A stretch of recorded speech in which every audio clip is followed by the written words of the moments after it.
지난 6월 26일 전국에 본격적으로 장마가 시작됐다.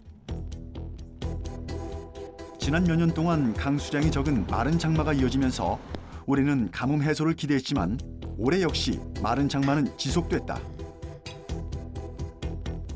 비가 한 70mm 좀 오다가 또 며칠 있다가 한 20mm 오다가 또 한 50mm 오다가 또 30mm 오다가 이렇게 되면 맹꽁이들이 산란할 수 있는 조건이 만들질 못해요. 장마철 강수량 감소에 가장 직접적인 영향을 받는 것은 양서류. 기온과 물이 중요한 양서류는 몇 년째 이어진 마른 장마에 위협을 받고 있다. 특히 올해는 역대 두 번째로 짧은 장마 기간이 기록된 만큼 그 위협도 커졌는데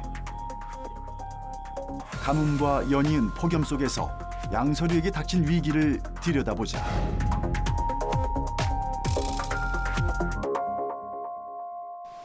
지난 7월 장마가 끝나고 무더위가 기승을 부리자 많은 시민들이 피서지를 찾았다. 그중 경북 팔공산은 한여름에도 손이 시릴 정도의 차가운 계곡물로 인기가 많은 곳이다. 그런데 마른 장마의 영향으로 여름 강수량이 크게 줄고 폭염이 이어지면서 물이 마르는 상황이 벌어졌다. 차갑고 깊은 계곡물을 기대했던 피서객들은 말라버린 계곡물에 실망했다. 하염없이 말라가는 계곡물에 지역 주민들의 마음도 함께 말라가는 건 마찬가지인데 긴 가뭄으로 피서객은 물론 생계까지 위협을 받기 때문이다. 여 물이 많이 없으면 첫째로 제일 이제 그 피해를 보는 이제 농민들이죠. 이 농서로가 농민들이 피해를 많이 보고 행락객들도 여기 오기를 물 보고 오는 거니까 물이 부족하면은 실망하고 돌아가는 경우가 많죠. 여름 특수를 기대했던 상인들도 한숨 짓기는 마찬가지. 네, 입소문이 굉장히 빨라요, 여기가. 지산 계곡에서 10년째 가게를 운영 중인 박재순 씨도 계곡을 바라보며 애가 탔다. 어렸을 때 한 40년, 40년 전, 30년 전에 이래 이야기를 하면은 그때는 비가 오면은 엄청나게 폭우가 많이 쏟아져가 장마가 굉장히 심했고 막 물 날라가지고 사람들이 막 그래 했잖아요. 그랬는데 물 퍼내고 했는데 그 정도는 아니라도 어느 정도 물만 여기 있으면은 근데 그때 비하면은 지금은 물이 많이 적지요. 줄어드는 계곡물을 해결하는 대안으로 장마를 기다렸지만 무심한 비는 오지 않고 연일 해가 쨍쨍한 날들이 이어졌다. 웬만한 가뭄에도 마르지 않던 지산 계곡이지만 지난해에는 지금보다 심각했다. 작년에는 제나고는 처음 봤어요. 그래 동네 어른들 말로는 여기에 사시는 분들 말로는 하여튼 50년 만에는 처음으로 계곡에 물이 말랐다더라고요. 지난해에는 그야말로 유례없는 가뭄에 계곡의 물이 마르기까지 했다. 봄부터 시작된 가뭄과 함께 장마철에도 비가 적게 내리는 마른 장마가 찾아와 만들어진 결과다. 사실 장마의 변동성, 지난해와 올해 그리고 저지난해에 그렇게 변하는 것은 자연적으로 변할 수가 있습니다. 근데 최근 들어서는 지구 온난화에 따라서 장마의 형태가 변화하고 있다고 그렇게 알려지고 있고 믿고 있습니다. 국지적인 호우가 빈번해지고 있다는데 문제성이 있는 것 같습니다. 산 쪽에서는 홍수의 피해가 나는데 다른 쪽에서는 이제 비가 오지 않는 그러한 지구 온난화의 특성이 오늘날 우리가 경험하는 그런 형태가 아닌가. 몇 년 전부터 국지성 호우 현상이 두드러졌다. 특정 지역에 집중적으로 많은 비가 내리는 이 현상으로 비 피해를 입는 지역이 있는 반면 비가 거의 내리지 않는 지역도 생겼다.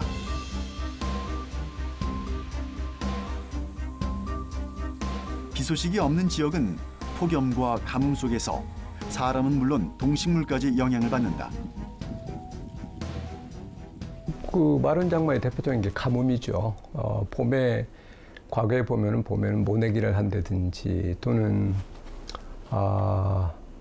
그 맹꽁이가 알을 낳는다든지 했을 때 가뭄이 지속된다 하면은 그러한 우리의 활동들뿐만 아니라 동식물에 많은 영향을 주게 되죠. 마른 장마가 가뭄과 수위 저하로 이어지면서 생태 환경에 영향을 끼치게 된 것이다. 특히 양서류는 물과 육상을 오가며 서식하는 만큼 강수량에 큰 영향을 받는데 그중 멸종 위기종 맹꽁이는 물웅덩이에 산란을 하는 만큼 비의 양과 형태가 중요하다고 알려져 있다.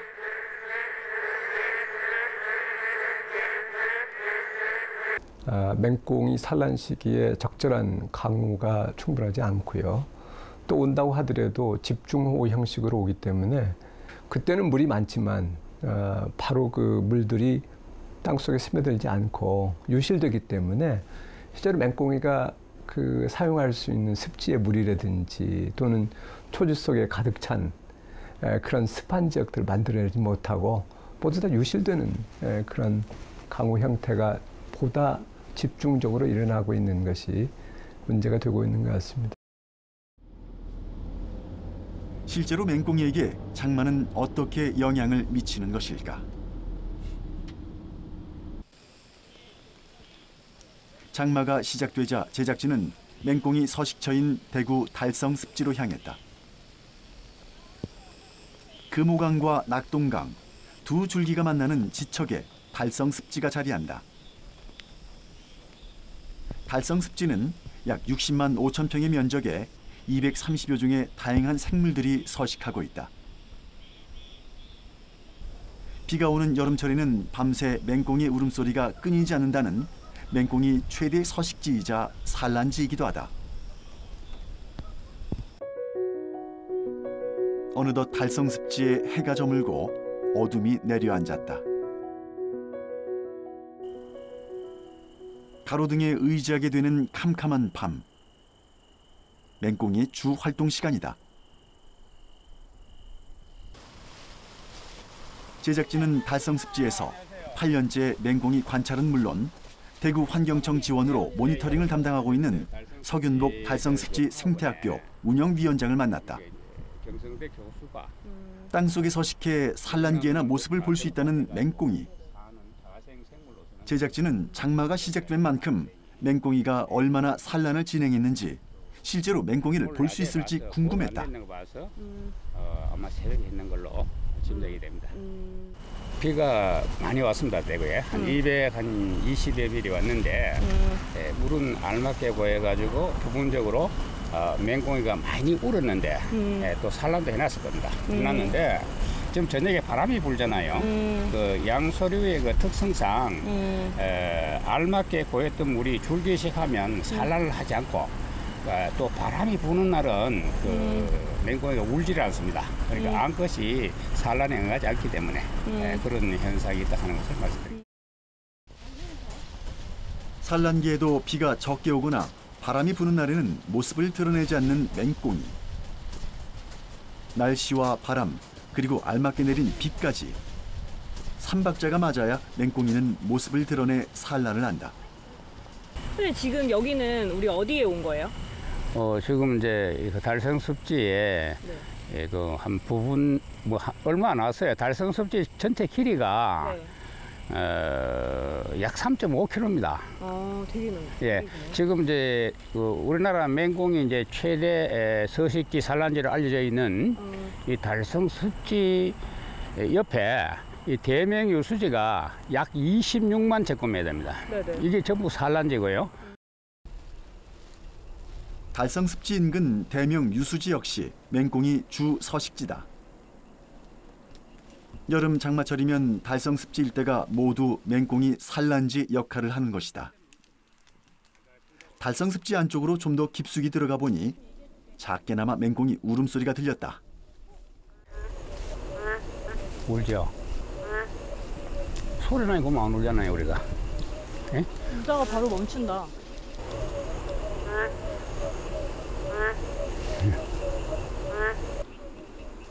산란기를 맞아 수컷 맹꽁이는 울음소리로 암컷을 유인하는데 오늘은 추운 날씨 때문인지 한두 마리의 맹꽁이 울음소리만 들렸다.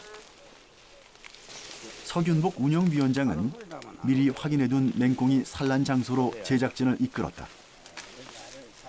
수풀을 헤치자 빗물로 만들어진 무릉덩이가 보였는데 자세히 들여다보니 물 표면에 거뭇거뭇 맹꽁이 알이 펼쳐져 있었다. 보통 이제 그 해에 장마가 시작된다면 보통 이제 대구 경우 같으면 이게 6월 뭐 초순에서 중순에서 장마가 시작되는데 장마가 시작되고 물이 알맞게 고이면 산란을 해요. 서균복 생태위원장은 같은 장소에서 오전에 찍은 사진을 보여줬다. 오전엔 지금과 다른 선명한 알의 상태였다고 한다.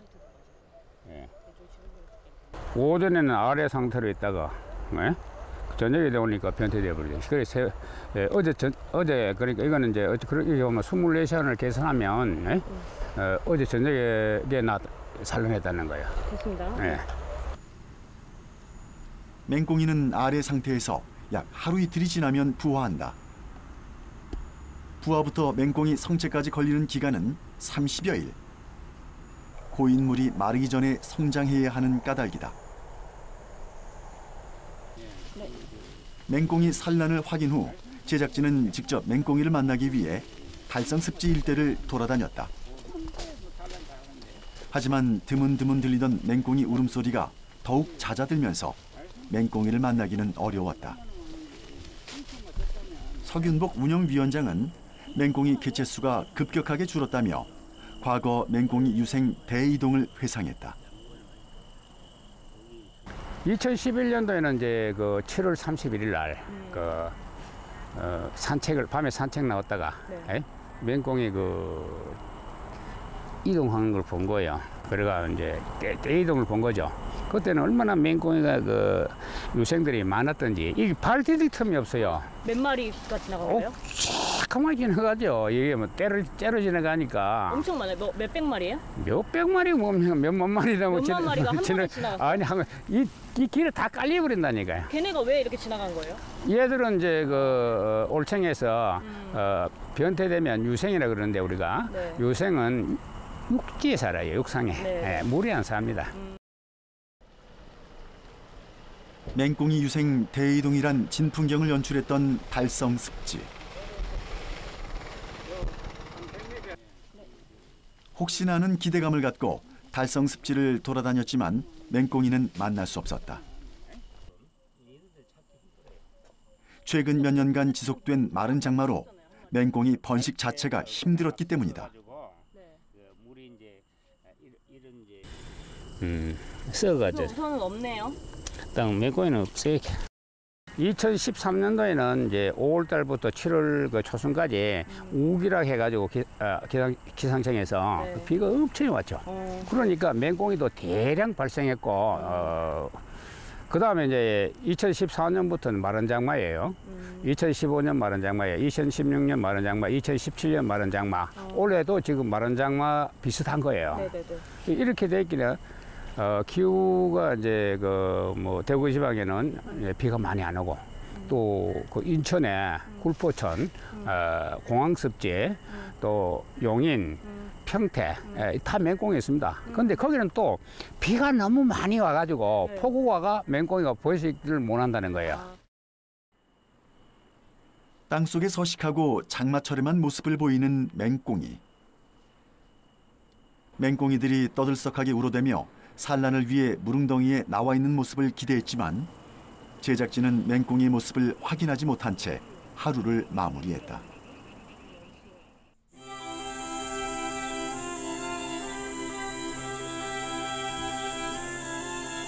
다음 날 달성 습지가 맑고도 고요한 아침을 맞이했다.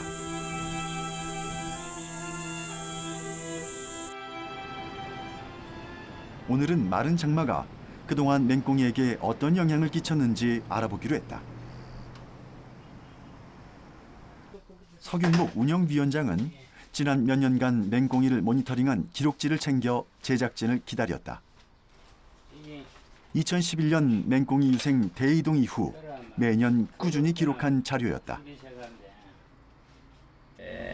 2011년도에 대량 이동이 포착됐고 그래서 언론계의 주목을 받았고 그리고 2012년도는 또 소강 상태를 보이다가 2013년도에 또 대량 이동이 발견돼 가지고 이게 난리를 쳤죠. 기록지는 시간대, 구역별로 나누어 발견했던 개체수를 적었다.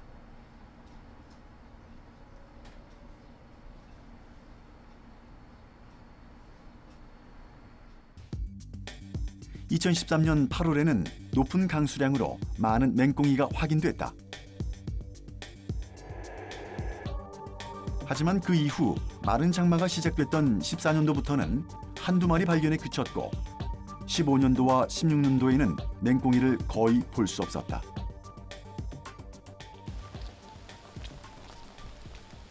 다시 달성 습지에 비가 찾아왔다. 수년간 이어지는 마른 장마에 식물에게나 맹꽁이에게나 비는 언제나 반가운 손님이다. 다만 일정 이상의 비가 내려야만 습지에 무릉덩이가 만들어지기 때문에 적은 양의 비가 아쉬울 뿐이다. 이렇게 적은 양의 비만 지속된다면 맹꽁이는 결국 산란지를 찾지 못하고 번식을 실패하게 된다. 계속 이렇게 마른 장마가 지속이 된다면 맹꽁이는 과연 어떻게 될까요? 아니 이제 맹꽁이가 마른 장마가 계속 지속된다면 그 맹꽁이의 그 서식수는 급감할 것이고 끝내는 이제 천적에서 멸종하게 되겠죠. 몇 년 전만 해도 장마철마다 맹꽁이의 우렁찬 울음소리가 울려 퍼졌던 달성 습지.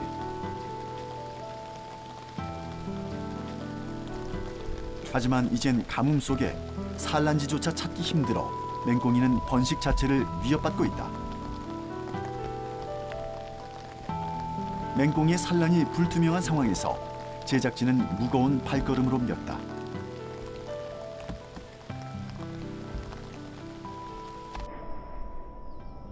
장마철 맑은 하늘이 드러난 날, 한강과 연결된 논습지인 부천의 대장들녘을 찾았다. 오늘 제작진은 시민사회단체들이 만든 대장들녘 지키기 시민행동의 금개구리 모니터링에 동행했다. 멸종위기종인 금개구리가 대장들녘에 얼마나 서식하고 있는지, 어느 지역에 집중돼 있는지 알아보는 자리였다.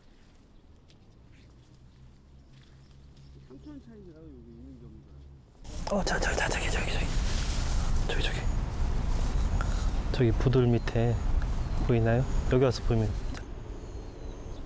과거에는 많이 볼 수 있었으나 어느 순간 멸종 위기종으로 지정된 양서류. 전 세계에서 우리나라에서만 서식한다는 한국 고유종 금개구리였다. 금개구리 등장에 조사단도 반가움을 표하는데 금개구리는 그저 태평하게 여름을 만끽하고 있다. 이 금개구리는 대장들녘에서 얼마나 서식하고 있던 것일까? 조사단은 조심스레 금개구리를 포획했다. 이 정도면 이제 청년 금개구리죠. 네. 아마 작년이나 재작년에 올챙이에서 성체가 되어서 이제 지금 청년기를 보내고 있습니다. 금개구리는 금개구리라고 얘기하는 것이 금색이라는 겁니다. 이렇게 등줄에 양쪽 어깨에서 내려오는 선이 이제 금색의 선이 있고, 배를 보시면 노란색 같은 금색입니다. 손도 금색이고 눈꺼풀도 금색, 모든 것이 이제 금색으로 포인트 되는 건데, 이 청년이 한 2, 3년만 지나면 몸 전체가 대부분 다 약간 이제 밝은 금색으로 또 빛이 납니다. 우리에겐 친숙하고 정겨운 금개구리. 성장을 마친 금개구리는 등 쪽에 밝은 녹색을 띠고 등 양쪽에 뚜렷한 금색 줄이 보이는데 금개구리의 주 서식지는 어디일까? 논에서 주로 볼 수 있는데요. 더 정확하게 말하면 논 옆에 인접한 농수로에서 주로 볼 수 있습니다. 농수로에서 주로 이 삶을 살고 있는 서식지가 있고요. 이곳에서 산란을 하고 행동 반경이 이제 논에서 주로 먹이 활동을 하는 그런 개구리입니다. 조사를 마치고 금개구리를 놓아주는데 쉽게 도망치지 않았다. 이렇게 놔도 이렇게 안 뛰어가요. 그러네요. 잘 안 네. 뛰네요. 그러니까 이제 보통 참개구리가 한번 뛸 때 150cm 뛴다면 얘는 기껏해야 60cm밖에 못 뛴대요. 그게 도약력이 약하니까 더더욱 이 같은 서식지 내에서 크게 벗어나지 못하는 거죠. 얘들이 그래서 연구 결과 하루에 최대한 멀리 갈 수 있는 게 10m래요. 하루에. 네, 그러니까 또 그만큼 멀리 안 가는 거죠. 그러니까 요 서식지가 특히 농약이나 제초제에서 오염이 되거나 다른 교란으로 인해서 훼손되면 바로 이제 멸종이 당하는 거죠.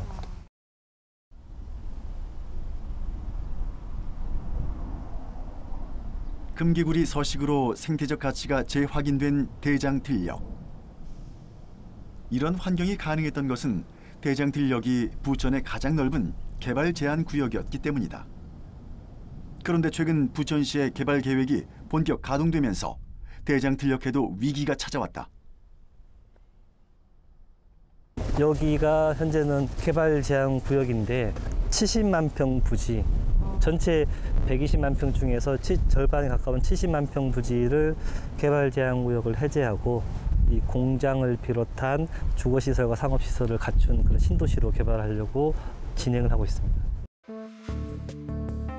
대장들녘 개발을 놓고 시와 시민단체는 끊임없이 충돌해왔다.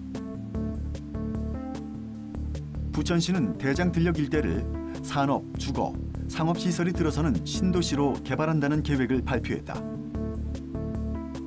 지역 경제가 위축되고 있어 개발이 불가피하다는 입장이다. 시민단체들은 대장들녘이 대규모 생태계 보존 지역이라며 개발에 반대하고 있다.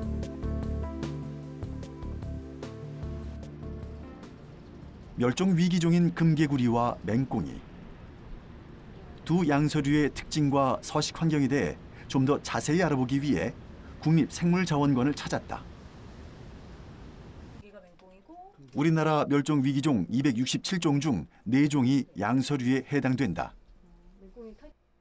그중 금개구리와 맹꽁이는 2012년도에 멸종 위기종 2급으로 지정됐다. 신체적 특징과 서식 환경 변화가 가장 큰 이유다. 얘네들은 이제 다리가 다른 개구리에 비해서 굉장히 짧아요. 짧고 특히 그 점핑을 하는데 원동력이 되는 뒷다리가 굉장히 짧고 가늘어요. 그러니까 근육량이 좀 적은 거죠. 몸통에 비해서. 얘네들이 우는 소리도 굉장히 얘네들은 주로 이제 물 속에 많이 서식을 하고요. 이제 필요할 때만 이제 바깥으로 나오는 그런 특징을 가지고 있습니다. 그래서 사실은 물이 없으면 살 수 없고 물이 없으면 산란을 할 수가 없는 그런 종이 되죠. 맹꽁이와 금개구리는 이동성이 적은 동물로 기후 변화에 가장 큰 영향을 받는다. 마른 장마로 물이 유입되지 않거나 갑자기 폭우가 쏟아지면 서식지를 옮기지 못하고 결국 죽음에 이른다. 우리에게 친숙했던 존재에서 빠르게 멸종 위기종으로 지정된 이유기도 하다. 그 IUCN이라고 세계 자연보전 연맹에서는 양서류가 지금 현재 기후 변화에 따라서 가장 많이 감소 추세에 있다라고 그렇게 보고를 하고 있습니다. 그만큼 양서류가 기후 변화에 굉장히 민감한 그런 종들인데요. 그 민감한 이유가 얘네들이 물에다 산란을 하고 묻혀서 살기 때문에 그런 차이가 좀 있습니다. 결국은 기후변화 때문에 물 문제가 생기는 거고 그 물이 없으면 산란을 못하는 거고 그렇게 되면 또 숫자가 줄게 되고 그래서 조금 전에 말씀드렸듯이 IUCN에서도 양서류가 가장 멸종 위협을 많이 받고 있다 그렇게 얘기를 하고 있습니다. 기후 변화의 영향은 국내 양서류에만 국한되지 않는다. 이미 전 세계 양서류 5,743종 중 32%가 멸종 위기며 168종이 멸종됐다. 양서류 보호가 절실한 이유다. 달성 습지를 다녀온 지 일주일이란 시간이 흘렀다. 장마철 일주일은 맹꽁이에게 중요한 시간. 맹꽁이의 산란 여부와 변화를 확인하기 위해 제작진은 다시 달성 습지를 찾았다.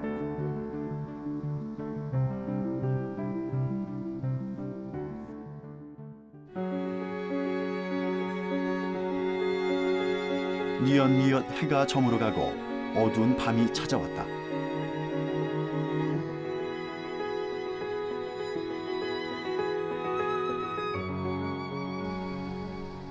밤 9시가 넘은 시간. 불빛 하나 없는 캄캄한 밤에 제작진은 서균복 운영위원장과 함께 달성 습지로 향했다. 일주일의 시간 동안 맹꽁이의 산란은 얼마나 이루어졌는지, 오늘은 맹꽁이를 볼 수 있을지. 제작진은 기대감을 갖고 달성 습지를 살폈다. 달성 습지를 살피던 중 우연히 길가에 나와 있는 두꺼비를 발견했다. 달성 습지에 꾸준한 비가 내린 덕분인지 습한 장소를 좋아하는 두꺼비가 모습을 드러낸 것이다. 이건 금년에 태어난 거, 이건 작년에 태어난 거네. 두꺼비를 보고 나니 오늘은 맹꽁이를 볼 수 있지 않을까라는 기대감이 들었다. 선생님, 근데 우리가 저번 주에도 왔는데 맹꽁이를 못 봤어요. 못 보죠. 근데 오늘도 지금 보니까 두꺼비밖에 못 봤는데 맹꽁이를 우리가 볼 수 있을까요? 볼 수 있죠. 오늘이 저번 주보다 가능성이 높아요? 그 날씨 먼저 주에는 날씨가 추웠잖아요. 네. 그 날씨가 맹꽁이도 그 20도, 21도 이래서는 맹꽁이가 그 산란 안 하거든요. 온도 때문에. 그런데 지금은 완전히 오늘 같은 폭염주의보가 내렸잖아요. 네네. 그래서 먹이 활동하러 나올 가능성이 아주 높죠. 덥고 습한 날씨에 맹꽁이가 땅속에서 나왔기를 기대해 보는데, 달성 습지 곳곳을 살폈지만 맹꽁이의 모습은 확인하기 어려웠다. 맹꽁이를 만난다는 기대가 점차 줄어드는데 서균복 운영위원장의 반가운 목소리가 들렸다. 자, 야 맹꽁이 있어요. 맹꽁이 있어요? 야야, 오세요 빨리. 이야, 있죠. 이게 만약에 풀이 말라 있다가 이러면 얘들 나오지 않죠. 제가 한번 볼게요. 지금 이제 먹이 활동하러 나온 거예요 이게. 두 번이나 달성 습지를 찾고서야 먹이 활동을 위해 풀숲에 나온 맹꽁이를 만날 수 있었다. 이런 데 있구나. 이게 이슬이 촉촉하잖아요. 이 시간에 나오기 시작하는 거예요 얘들이. 아이고. 내가 맹꽁이 다루는 전문가인데, 자, 보세요. 턱 밑에 새카맣잖아요. 요게 수컷이에요. 요게 없는 게 암컷. 이게 울음주머니 같은 건가? 예, 울음주머니 이제 울죠. 그리고 이제 비가 오면 그 얘들이 이제 풀숲에서 꼭꼭꼭꼭 울지요. 그러면 맹꽁이에 있는 것을 우리가 알 수가 있고, 수컷이 이제 주로 이동해가지고 물이 알맞게 고인 곳에 가서 울어요. 여러 마리가 울면은 암컷이 맹꽁이 수컷이 울음소리를 듣고 찾아가는 거예요. 그래서 항상 소나기가 온다든지 이러면은 이제 산란철에 암컷보다 수컷을 보기가 쉬워요. 맹꽁이는 몸통 크기에 비해 머리가 굉장히 작다. 일생의 대부분을 땅속에서만 지내는 만큼 흙에 굴을 파고 들어가기가 수월하기 때문이다. 팔다리의 길이가 몸통에 비해 짧은 맹꽁이는 이동을 할 때 뛰는 것이 아닌 빨리 걷기 수준의 움직임을 보인다.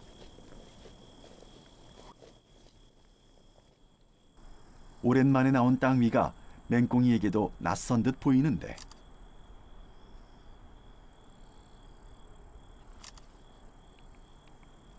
하니까 이게 그거 먹고 뚜기비 꽈겠다. 두꺼비 비슷하죠. 여기선 처음 보셨어요? 예, 여기서 우리는 그때 한 보기는 봤어. 옛날에 보셨어요? 예.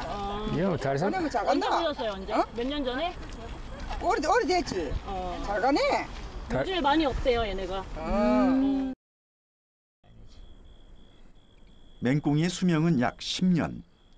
짧지 않은 시간 동안 맹꽁이는 한 곳의 서식지에서 번식과 산란을 반복한다.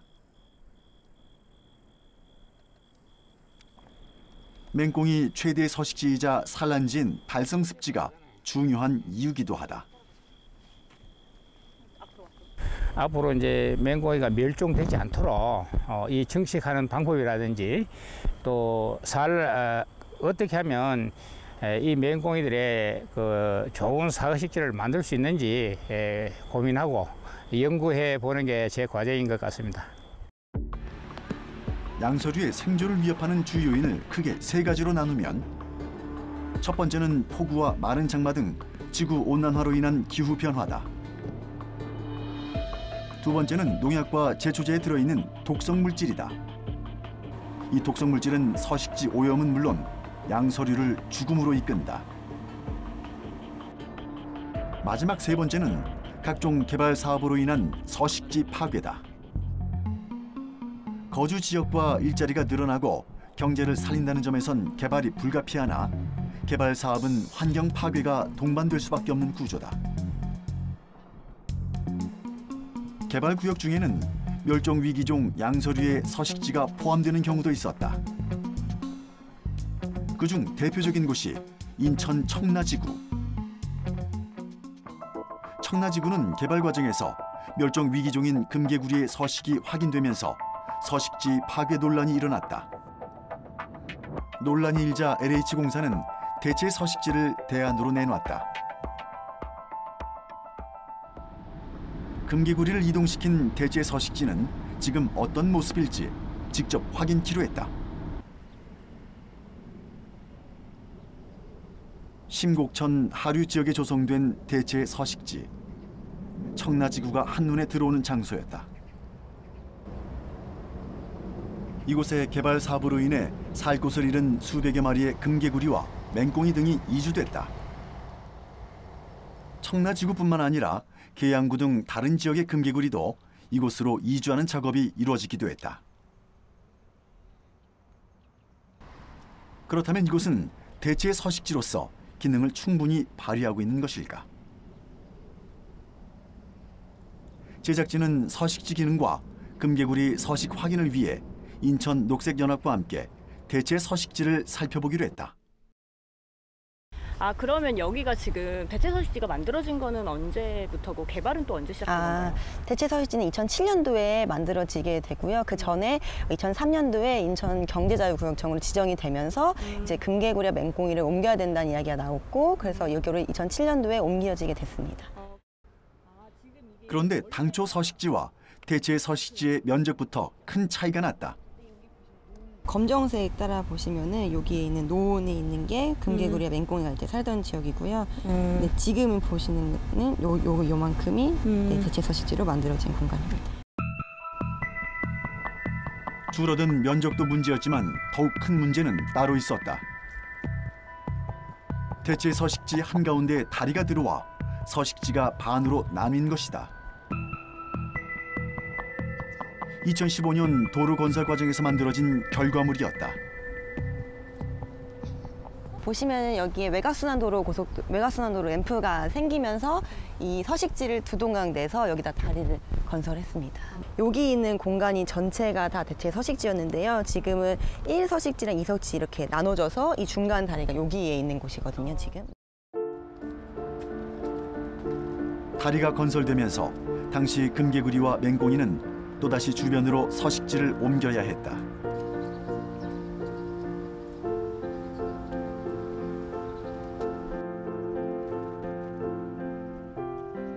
대체 서식지를 조성했지만 이후 다리 건설로 인해 면적이 줄어듦과 동시에 서식지는 두 동강이 났다. 다리가 건설된 대체 서식지일 때는 수풀은커녕 물조차 보이지 않았다. 양서류는 습지가 있어야 살아갈 수 있다. 하지만 이곳에서 습지의 특성을 찾아보기 어려웠다.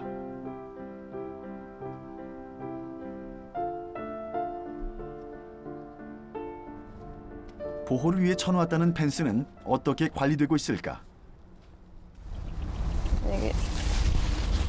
이게 되게 안쪽에 보시면은 숲을 속으로 조금 들어가 보니 망가지고 관리가 안 되는 모습이 확인됐다. 네, 이렇게 보시면 펜스가 저 끝까지 다 쳐져 있어야 되는 건데요. 지금 보시면 이렇게 무너져 있는 상황입니다. 아, 지금 저 끝까지 계속 다 무너져 있네요. 네네네.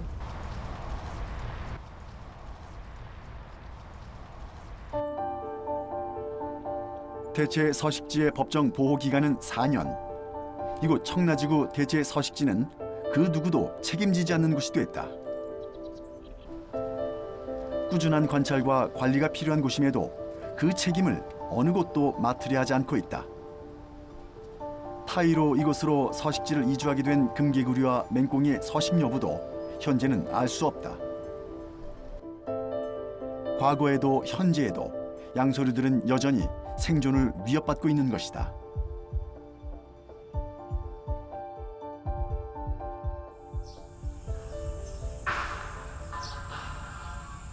양서류의 생존 위협이 커지자 서울대공원 종보전 교육관이 금개구리 복원에 나섰다.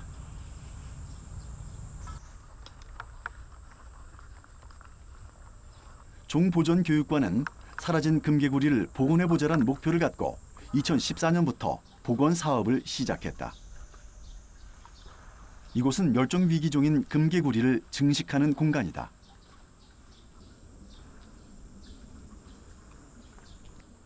알에서 부화시키고 성체가 되기까지 온전하게 기르는 복원 과정이 이루어진다.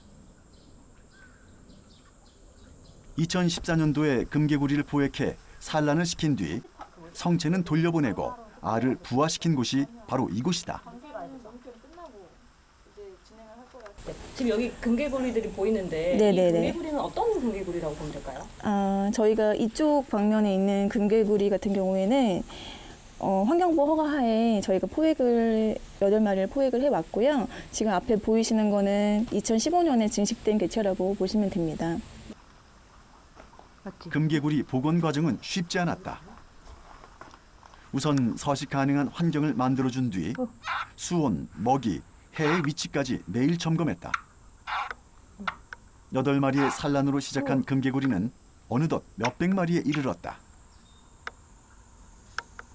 처음에 2015년에 증식을 하게 됐고 이제 변태된 개체들이 300마리가 좀 넘었고요. 동면에서 이제 성공한 개체들이 250마리 정도 됐었어요. 그래서 그 다음에 동면에 성공한 개체들을 2016년에 방사하기 시작한 거예요. 무엇보다 동면에 성공시키면서 복원 사업의 성공 가능성이 입증됐다. 자취를 감췄던 금개구리가 대도시에서 서식 조건을 맞춰 살아갈 수도 있다는 것을 의미하기 때문이다. 오늘은 2018년도 첫 금개구리 방사가 있는 날이다. 수조에서 금개구리를 포획해 통에 넣어 연구실로 향했다. 방사 작업을 위해선 방사 예정인 금개구리의 크기와 무게를 재고 다리에 형광 물질을 투여한다.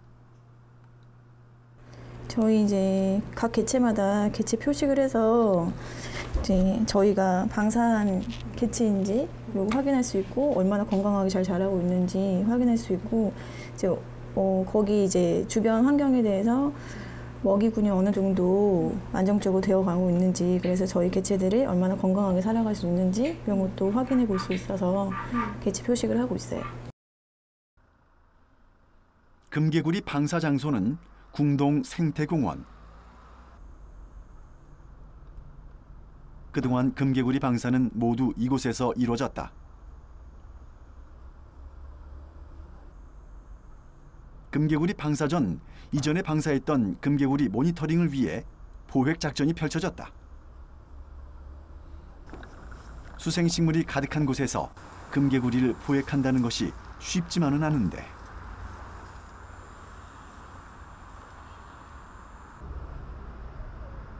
끈질긴 노력 끝에 드디어 금개구리 한 마리를 포획했다.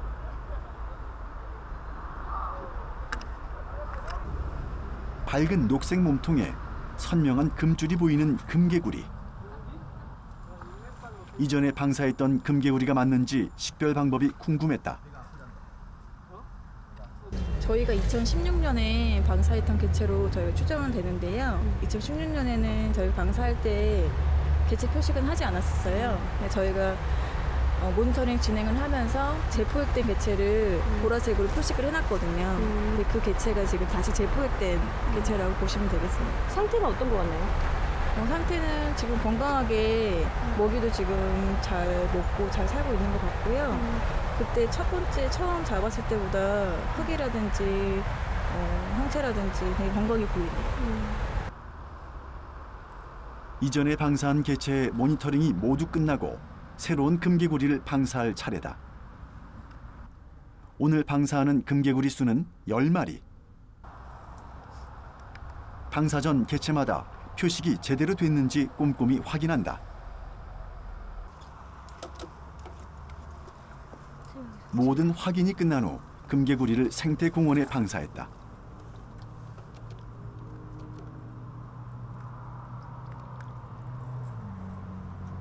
몸집도 작고 이동성이 적은 금개구리.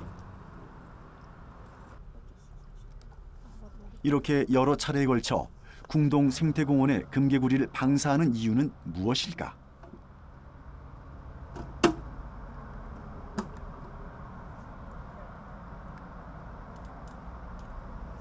이곳에서 과연 금개구리들이 안정적으로 살아갈 수 있는지 없는지를 판단한 다음에 다른 장소를 물색할 수도 있고, 최종적으로는 어쨌든 대체 서식지를 개발하는 것이 목표이기 때문에 그런 부분들을 계속 지속적으로 진행할 예정이에요.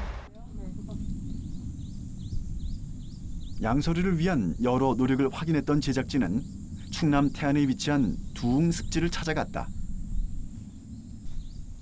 인위적으로 만들거나 꾸밈 없이 자연 그대로의 모습을 보존하고 유지하는 것이 가장 우선시돼야 한다고 여겨졌기 때문이다. 두웅 습지는 람사르 습지로 지정돼 있는데, 람사르 습지란 국제적으로 중요한 습지를 대상으로 보호 조치가 진행되는 습지를 말한다.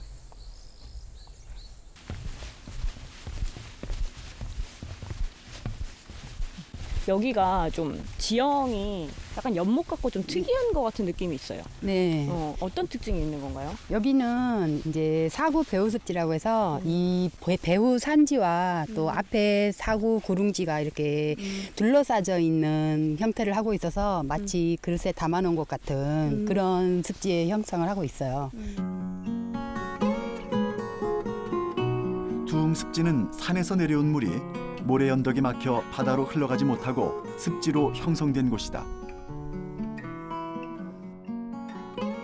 긴 시간 동안 자연적으로 형성된 습지는 규모는 작지만 다양한 생물들이 서식할 수 있는 환경을 만들었다. 최근 두웅 습지는 금개구리, 맹꽁이 등 양서류를 위한 공간을 조성했다.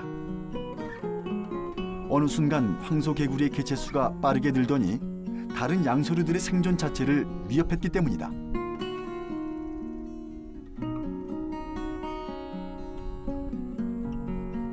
최대한 사람의 간섭을 줄이면서 양서류의 서식을 유지하기 위한 대안이었다. 이렇게 펜스를 쳐서 다른 천적들이 못 들어오게 막고 있고요. 또 황소개구리 퇴치 사업을 또 하고 있고요. 또 여기에 이제 펜스를 쳤다 보니까 먹이가 좀 부족할 수도 있기 때문에 이제 뭐 주 1, 2회씩 먹이를 주고 있기도 합니다.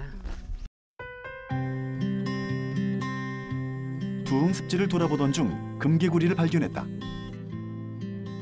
다른 어느 곳에서 만난 금개구리보다 더욱 반가움이 들었다. 두웅 습지가 가진 평온하고 자연 그대로의 환경이 온전히 금개구리를 위한 장소란 생각이 들었기 때문이다.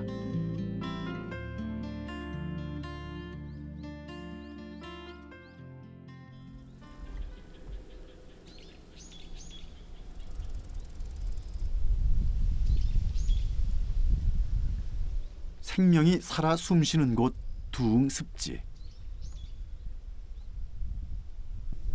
양서류를 위해선 자연 그대로의 환경을 보존하는 것이 가장 중요하다고 두웅 습지가 우리에게 신호를 보내는 것은 아닐까.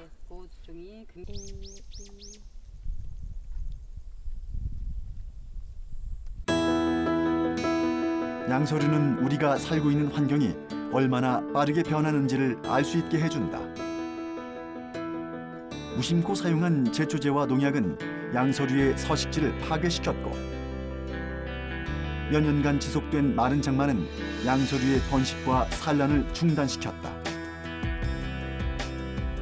단기간의 이익을 위한 개발은 양서류의 개체수 감소로 이어졌다. 양서류는 물과 땅을 오가며 서식하는 존재다. 주의 깊게 들여다보지 않는다면 양서류가 보내는 신호를 알아차릴 수 없다. 우리가 양서류의 위기를 인식하고 근본적인 해결 방법을 모색하는 것이 양서류를 위한 첫걸음이 아닐까.